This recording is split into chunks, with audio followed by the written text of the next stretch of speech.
I have no more questions. I do want to highlight masterclass. Thing I didn't ask you today, or a topic that a question I should have asked about these topics that you would like to have covered before we wrap.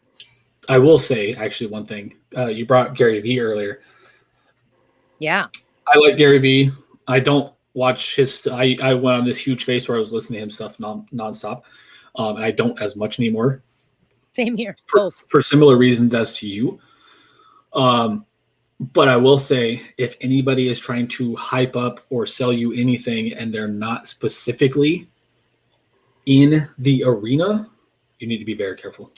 Ooh, smart advice, Jason. Because they're probably trying to sell you something.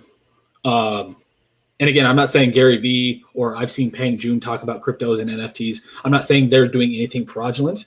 I am saying if you're going to listen to them for any kind of investment advice whatsoever, because they're not in the investment space, you need to be very careful. Love that advice. So that is the only thing I would say, is whoever you're watching, because a lot of people are talking about it now, watch it with a grain of salt. Yeah. Yeah, I like that. No, that's really smart. Yeah, consider the source. Would you want to learn about brain surgery from your dentist, or would you like to go to the actual brain surgeon that does it?